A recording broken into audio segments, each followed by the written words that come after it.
This is the Fitzy and Whipper with Kate Ritchie podcast. There's no other feeling like this. She's an author, she's an educator, she's a parenting specialist, but she's our mum. Maggie Dent, welcome, Maggie. Yay! And I'm a nanny. You remember I'm a nanny? You're a nanny. I'm a nanny. God, your understanding, depth, knowledge, teaching, and the way you recognise patterns, your skills in parenting I'm just old. is no, you're not. You've mastered it. And like the saying is in our house, I don't know. Ask Maggie. Add water. What do we do? Ask Maggie. Actually, Maggie, we were just talking off air about the introduction, or just the identifying ADHD in kids these days, and identifying that. But you're saying that there's a lot of kids that that you see these symptoms and they're a sign of stress, but it seems to be a lot more broad across Australia now, isn't it, Maggie? Oh, yeah, there's no question we know more. For a start, Okay. you know, like when I was teaching, it was bandied around a little bit, and I could identify in my classroom, especially some of those 14-year-old boys wandering around my classroom, wondering why they're wandering around my classroom. Yeah. Did they have ADHD, or do boys have a higher need for move because of testosterone? So I knew the boy who was possibly that, because he could not sit still in his seat and he struggled to concentrate for very long. And I think it's those sorts of things that we're now getting much better at identifying.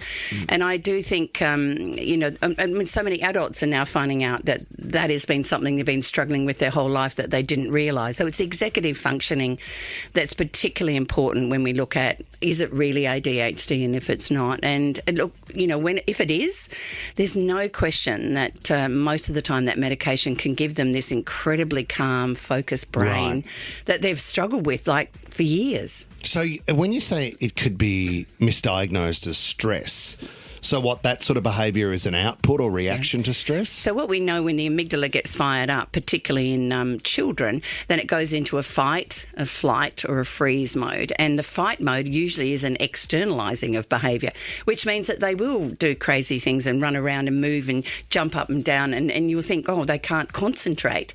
But is that as a response of stress, or is that a response because they actually have ADHD? And that's why it's really not always easy for educators and parents to be able to work that one out. And, of course, the waiting lists to be able to get a diagnosis or to be identified are, really tricky. Are we over-labelling?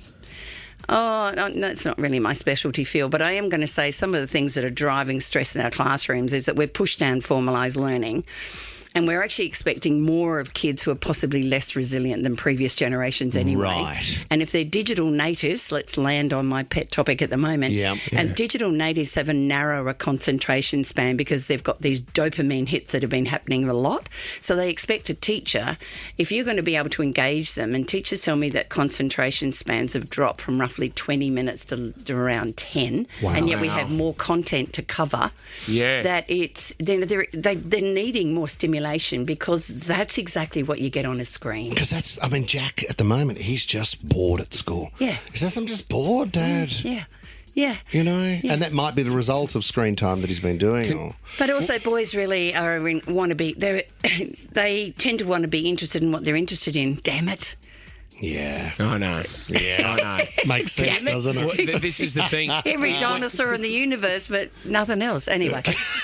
Let's talk about online dangers. Yep. Whenever you come on our show, in 13 24 10, if you'd like to ask Maggie a question, can you tell us about Control Shift and what a new group that you're involved with? Yeah, look, I think you all know how much I've been concerned about the harm that happens online, and Whipper, that's a big part of why I was a part of 36 More, is can we kind of protect them by delaying it? But we know there's millions of our kids already out there with our devices. So the E-Safety Commissioner came up with a figure over the last few years. There's been a 460% increase in online harm.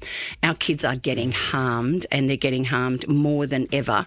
And then we're going, well, what do we do about that? Because whatever we're doing at the moment isn't addressing it, and it's getting worse. Yeah. So that's when, a couple of my wise friends who I reach out to when I want to know what's going on online, we all just thought, what about we jump in together? because there's two things. How do we keep updated with the next potential harm? Because Sure.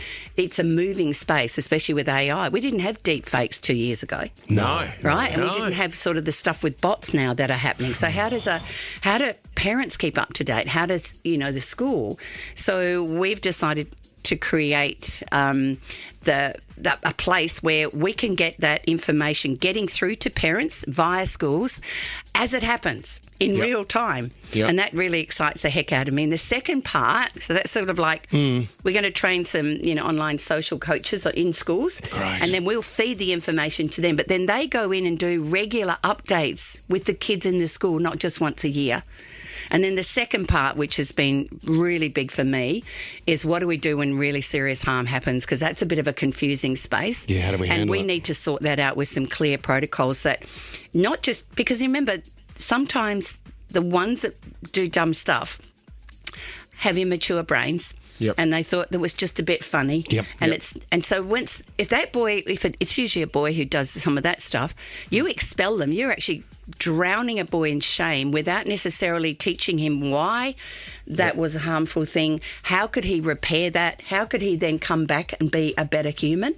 So it's about looking after both victims and perpetrators and making sure that our school systems know exactly what to do. I love and that. not kind of, we'll push it under the mat because it might ruin Yeah. our reputation. Which happens a lot. Maggie, I love this. This is the Fitzy and Whipper with Kate Ritchie podcast. If you have a question about parenting, whatever is going on, school or at home, she has the answers for you. Annie in St Ives, hello.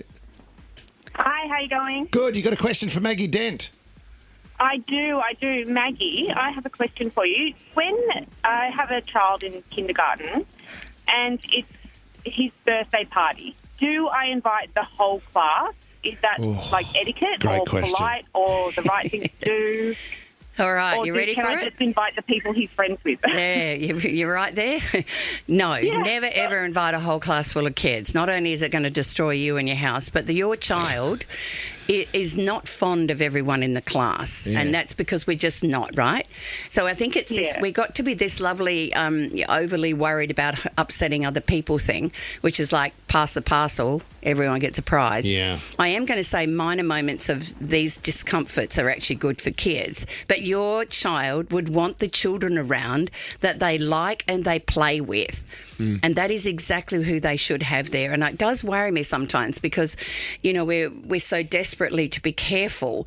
And in that carefulness, we do things that actually are going to cause your child to have a birthday party that they'll regret for the rest of their lives. So, go for common sense, check in with them.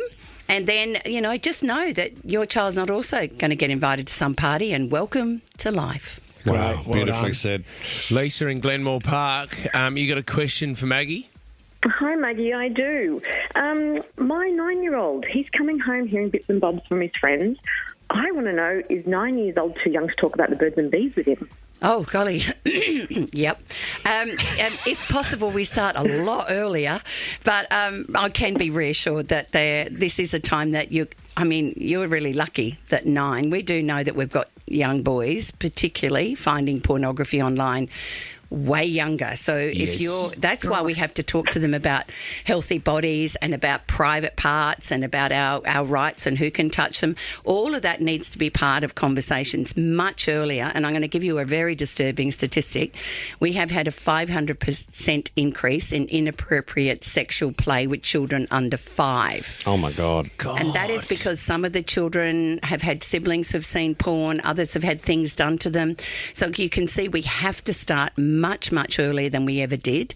And I'm going to I know I shouldn't advertise anything, but Michelle Mitchell has a couple of fabulous books, one for boys and one for girls, that really is exactly what is going to answer the questions and in a light way that doesn't make it too big a thing. So, the pictures of, penises are quite sweet. So I'd go there, check out her website for a great book to start, because it is awkward for us to have the conversations, but not having the conversations can put your child at risk. Because that's what we were talking, Maggie, and I said, I think I need to say to the boys, what have you seen online? Yeah. Is there an opening line that you should use? Yeah, a little bit. I think that just curious. So I'm really a bit curious that have you seen anybody without their clothes on online? Because we know sometimes it's in the sidebar of games. It could be an ad, like Fortnite and things like that. Even Minecraft, they've slipped in these. So it's also in some of the kids' YouTube clips. That porn is actually dropping in further and further, which is the other reason. These are the things that cause harm to our kids. Gotcha. And while we've got to be better informed. So, yes, please start early. Yes. About Kelly, private parts. Kelly in Camden, you got a question about your 2-year-old. Hi, team. Hi, Maggie. Yes, I do. So I have a 2.5-year-old little girl and a 1-year-old little girl. And my 2.5-year-old is definitely showing some signs of jealousy in terms of hitting, pushing, stealing toys and things. And I just want to know how to navigate that aside from giving her some one-on-one attention, which we're already trying. But I just want to know what else I can do to help her out in understanding these feelings. Yeah. Can you see how she feels? Imagine if, your male partner brought home a new, friend for the house, What? Yeah, the pool boy. Right? What? So it's completely normal for her to feel some abandonment issues of the fact you've brought this other one home and that she's 2.5. And 2.5 is a really big age where they start to realise they're separate and they're not feeling as special and they're wondering why on earth you've done this. So her reaction, she's not going to be able to say, oh, Mummy, I am feeling some abandonment issues about you bringing home another little girl and I feel a bit sad and I need to cry. She can't do that. She's 2. So she will use her body to show those things. So again, it's an age thing in many ways, but you've got to keep your hands really close because she might not be able to understand how to use kind hands. So we're going to keep an eye. There will be certain times, the more dysregulated she is, so the more tired she is, the hungrier she is, which she's going to be more likely to want to lash out at her little sister. And what you've got to do now is create opportunities for her to be able to play in a fun way, even though little ones aren't that much fun yet. So it's about creating the fun and the laughter and the lightness around it, and just be prepared to keep on jumping in and holding a hand. Instead of holding it too tight, hold it and put kisses all over it. I love and that. keep on topping up. Absolutely topping up that, ruffling her hair, giving her lots of little moments of connection around the edges, and gradually she'll move through that. And sounds like she might be the rooster of the two, so she's going to really love bossing that little girl around for the rest of her life. Thanks, Cal. Nellie in Beacon Hill, here we go. You've got 4 boys, Maggie. Go ahead with your question, Nellie. Hi, Maggie. I have an 18-year-old man boy, and he is doing his HSC this year, and he is so disengaged. I can't even get him to turn up to school on time. I feel it's better to leave school. How do we navigate this? Okay. Should he finish?